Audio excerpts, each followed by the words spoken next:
گھر میں پیدا ہوئی اور اس سے گھر کا ماحول آہستہ آہستہ آہستہ کشیدہ ہوتا گیا.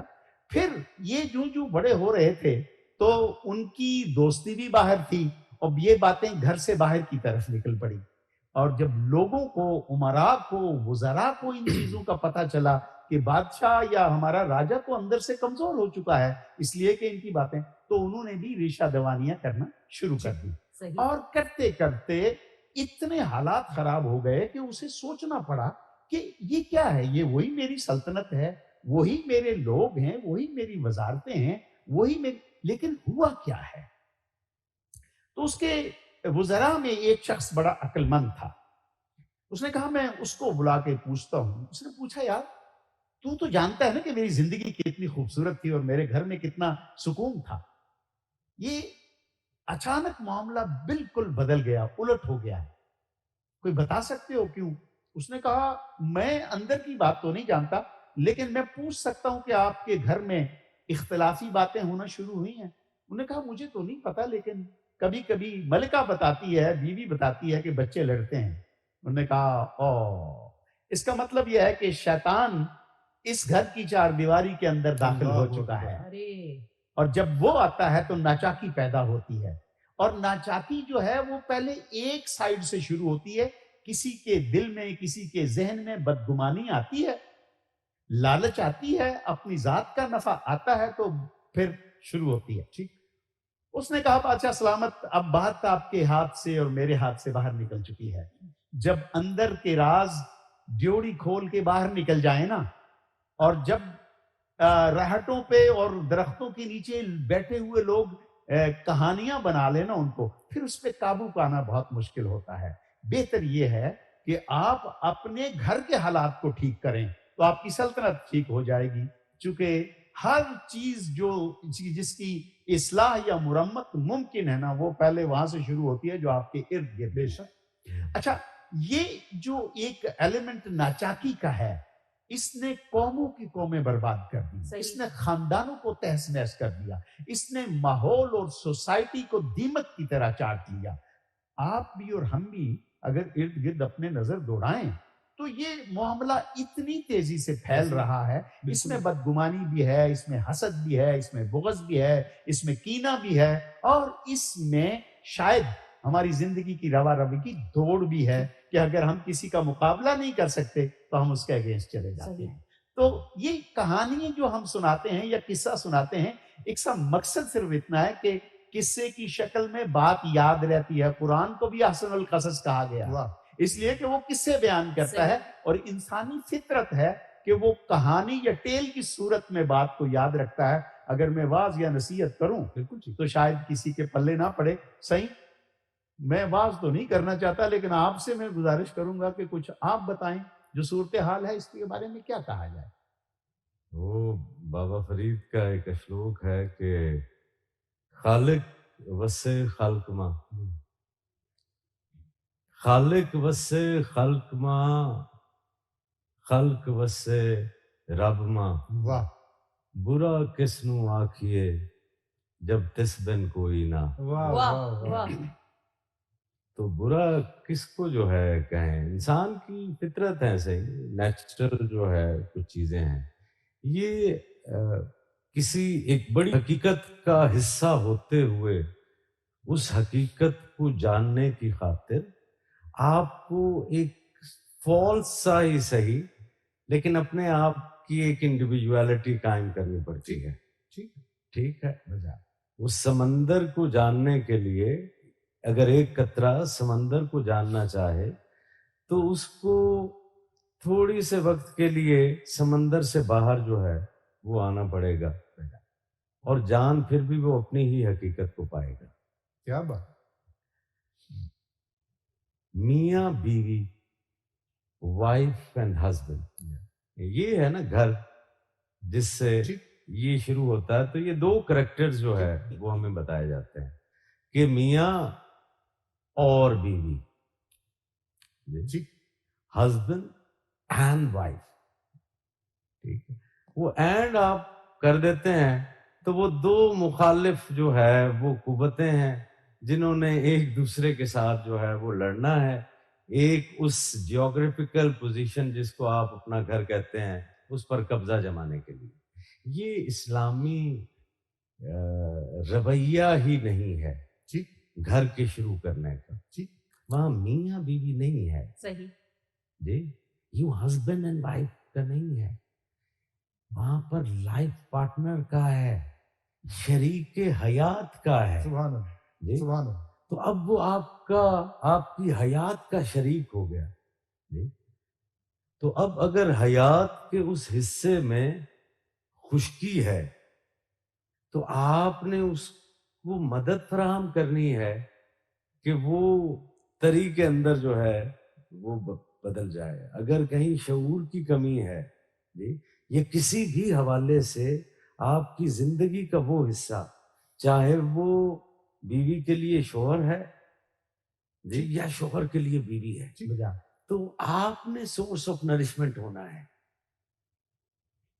اگر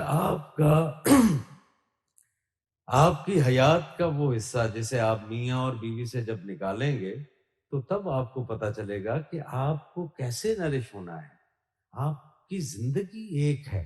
صحیح. اس کو جب بھی آپ دو زندگیوں کی صورت میں دیکھتے ہیں سبحان اللہ تو تب آپ مقابلہ بازی شروع کر دیتے ہیں. سبحان تب اللہ. آپ کی انائیں جو ہے وہ ٹکرانے لگتی ہیں.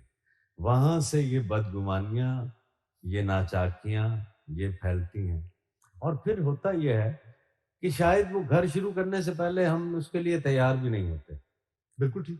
ہمارے پاکستان میں تو یوں ہے کہ شادی بھی حادثاتی طور پر جو ہے وہ ہو رہی ہے.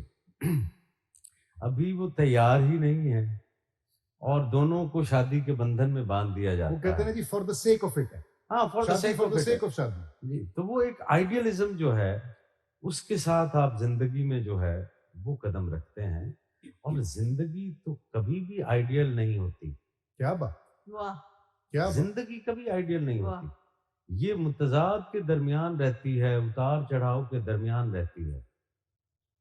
اس سبحان کے اللہ. اندر اتار چڑھاؤ آتے ہیں تو اتار چڑھاؤ کے لیے وہ دو فرد، وہ عورت اور مرد، وہ دونوں تیار نہیں ہوتے. وہ اتار کی طرف تو دیکھتے ہی نہیں اور صرف جو ہے وہ عروج کی طرف جو ہے وہ دیکھتے ہیں. تو یوں ناچاکیاں جو ہے وہ پیدا ہو جاتی ہیں. ہم سمجھتے بھی نہیں ہیں نا، دوسرے کو وقت بھی نہیں دیتے. انا جو ہو گئی، I am a husband so I have to rule this. ٹھیک. And I am a wife so I need to grab all the powers with me. میں اچھی والی بھی ہاں، میں ایسی والی نہیں ہوں گی. یہ بات کہاں سے آ گئی؟ نہیں، پھر وہ دیکھا یہ ادھر وہ تو میں نے کہا اسٹیٹمنٹ ہے جو کہ ہمیں بعد میں ملے گی. But that is very verifiable. What I am trying to say is کہ the concept of life partner is different. وہ آپ کی زندگی کا حصہ ہے بھائی، وہ آپ ہی کی زندگی ہے. اس کو آپ نے نرش جو ہے وہ کرنا ہے، اس کو آپ نے برداشت جو ہے وہ کرنا ہے. You have to live with it. جی، اور ایک دوسرے کے لیے سورس آف نرشمنٹ جو ہے وہ بننا ہے، نہ کہ ایک دوسرے سے آپ نے لڑنا شروع کرنا. اور پھر سمجھتے ہوئے بھی ہم تھوڑا سا جو ہے وہ رہ جاتے ہیں. مجھے ایک اپنا وہ واقعہ یاد آ گیا. ایک سفر کے دوران میرے ساتھ ایک دوست تھے اور وہ پنجابی میں ہے نا کہ بندے تو پتہ لگتا ہے راہ پہ یا واہ پہ. بالکل صحیح. تو وہ واہ بھی پڑ گیا ہمیں اور راہ پھر بھی تھے، رستے میں بھی تھے اور ایک دوسرے کے ساتھ جو ہے. اب 2-4 دنوں کے سفر کے بعد مجھے ان سے کوفت ہونے لگی.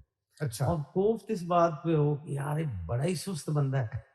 تو بھائی ہم سفر پہ نکلنے لگے ہیں تو ہمیشہ جو ہے وہ ہوٹل سے بھی دیری ہو گئی، کہیں اسٹیشن پر بھی جو ہے پہنچتے ہوئے دیری ہو گئی. ٹھیک. تو اس بات پہ تو میں اندر سے ان سے تھوڑا سا جو ہے وہ کھچا رہا.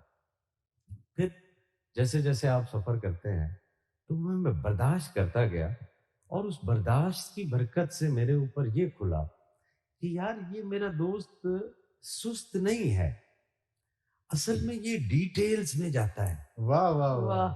یہ پرفیکشنسٹ ہے. واہ. تو یہ چائے بنانے لگتا ہے تو اس کے اوپر 15 سے 20 منٹ صرف اسی لیے لگا دیتا ہے کہ چائے کو اوپر نیچے کرتے ہوئے اس کے اندر ٹیسٹ آئے گا. ٹھیک. تو ایک دوسرے کو وقت دیا کریں سمجھنے کا. کیا بعد میں مجھے پتا چل گیا کہ نہیں، ان کی جو یہ تفصیل میں جانے کی عادت ہے، اس کو یوں ایڈجسٹ کیا جائے کہ ان کو آدھا گھنٹہ پہلے کہہ دیں آپ وہی کام جو آدھا گھنٹہ بالکل صحیح، بالکل تو آپ جب گھر میں رہتے ہیں تو آپ کو ایک دوسرے کی عادتوں کو پتہ چل جاتا ہے. اچھا سے ایک بات مجھے اس بات پہ جو بڑی ضروری ہے جسے میں شیئر کرنا، میں نے امریکہ میں دیکھا ہے کہ جب ایک جوڑا عملی زندگی میں آتا ہے نا تو کاؤنسلنگ اور ان کی ایک ٹریننگ کہیں نہ کہیں ایک سیشن ان کا ہوتا ہے، چرچ میں ہو گیا یا مسجد میں ہو گیا یا اسلامک سینٹر میں ہو گیا. پھر وہ جب ماں باپ بنتے ہیں نا تو پیرنٹل سکلز کا ایک ٹریننگ سیشن شروع ہوتا ہے. یہ وہ ساری چیزیں بنتی ہیں جس سے انسان جڑی ہوئی زندگی گزارتا ہے. ہمارے یہاں تھوڑا سا یہ ہوتا ہے کہ ایک تو ہماری سوسائٹی کا سیٹ اپ اور ہے، اور پھر دوسرا یعنی بد اعتمادی سے ہم معاملات کو چلاتے ہیں. دیکھتے ہیں یہ کیا کرتا ہے، دیکھتے ہیں یا کیا کرتی ہے، دیکھنا وہ کیا کرے گا. اگر یہ کرے گا، کرے گا، یہ اگر درمیان میں سے نکال دیا جائے اور کرنے دیا جائے تو میرا خیال ہے. اور خواتین و حضرات، نور بھائی نے جو ہمیں واقعہ سنایا، قصہ سنایا، اس میں 2 بھائیوں کی ناچاکی کا تذکرہ تھا. آپ سر جو فرما رہے ہیں حضرت، وہ میاں اور بیوی کے تعلق کے حوالے سے آپ نے اسی پر روشنی ڈالی. بات یہ ہے کہ ہمیں ریلیشن شپس میں ون ون کی تلاش ہونی چاہیے، کیونکہ سائیں ون لوز جو ہے نا وہ نیگیٹو سم ہے. صحیح، جب 2 کی صورت میں ہوگا تو ون لوز ہی ہوگا. یہی تو میرا نقطہ تھا کہ شریک حیات ہونا تو اسی ٹگ آف وار سے جو ہے وہ نکلنا ہے. You become one. بالکل انا کو ختم کرنا پڑتا ہے. اچھا جی سر، آج کے شاہکار کی طرف بڑھتے ہیں. بہت خوبصورت کیلیگرافی الوہاب. یہ پہلی تو بات ہے کہ اس کو میں نے ایرانی نستعلیق کا سٹائل ہے. یہ تھوڑا سا شکستہ کے ساتھ ایران میں خط شکستہ بہت خوبصورت لکھا ہوتا ہے. ٹھیک ہے. اچھا، یہ جو ہمارا نستعلیق ہے نا یہ اصل میں ایران ہی سے آیا تھا. پھر لاہور میں عبد المجید پروین رقم اور زرری رقم، یہ وہ لوگ تھے جنہوں نے اس کی نوک پلک سنوار کو اس کو لاہوری بنا دیا. اچھا، اور اس کا بھی جواب نہیں ہے، لیکن یہ ایرانیوں کا سٹائل ہے. ٹھیک ہے، یہ نستعلیق ایرانی ہے. یہ میں نے الوہاب کی یہاں سندر صاحب نے مجھ سے پوچھا تھا، میں نے آفر پوچھا تھا. جی میں اصل میں یہ بتانا چاہ رہا ہوں کہ یہ لامتناہی ہے. واہ واہ، سبحان اللہ. کیونکہ وہ بے حساب دینے والا ہے نا، تو یہاں پہ سلسلہ مکمل نہیں ہوا، بے مکمل نہیں ہوتی. یہ جتنا آپ سوچ سکتے ہیں اتنا زیادہ وہ دینے والا ہے. اور یہ اوپر میں نے ہمارا جو فارسی نستعلیق ہے اس کا لکھا، پھر یہ نسخ لکھا، اور اس کے پیچھے میں نے سارا جل جلالہ اور ان چیزوں کو ریپیٹ کیا ہے. اگر آپ ان کو گننا شروع کریں تو یہ 1000 کے حصے بھی زیادہ ہوگا. اتنا میں نے اس کے پیچھے لکھا ہوا ہے. بہت خوبصورت، بہت خوب. جی سر، اس کی وظیفہ یہ دعاؤں کے قبول ہونے کے لیے پڑھائی جاتی ہے. اس کی تسبیح، ایک تسبیح جو ہے آپ کسی کی دعا سے وہ جو ہے وہ کرتے ہیں. اور اگر اسی اس میں مبارک کو یا ودود ہو یا وہاب ہو کیا ایک تسبیح جو ہے وہ پڑھی جائے تو والدین کی جو ہے وہ محبت اور ان کی شفقت میں جو ہے. واہ واہ، سبحان اللہ. جی سر، ترنم میں اس کو پیش کر دیں.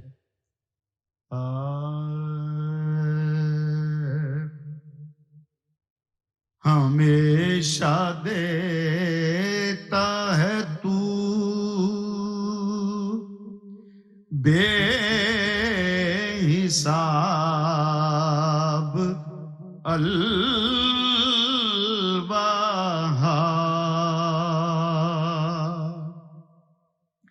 ہمیشہ دیتا ہے تو بے حساب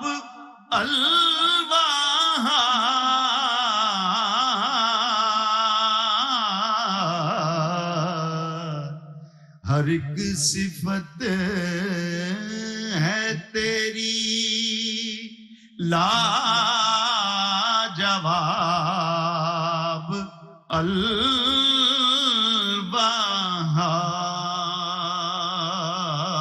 الوہاب. ہر ایک صفت ہے تیری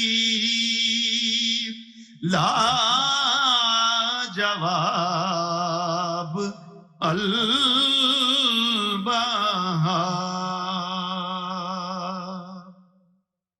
بنایا تو نے ہے اپنے نبی کو القاسم،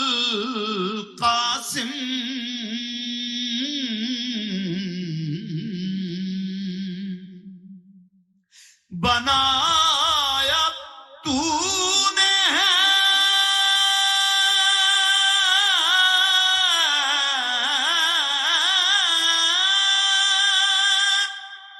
اپنے نبی کو القاسم،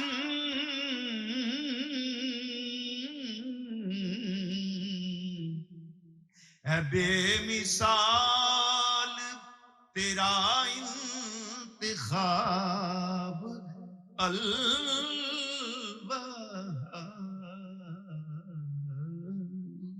سبحان اللہ. جزاک جیتے رہیں، خوش رہیں، اور خواتین کا دعائیں دینا ہر وقت یہ عمل جاری و ساری رہنا چاہیے. اس دعا کے ساتھ انشاءاللہ کل آپ سے ملاقات ہوگی.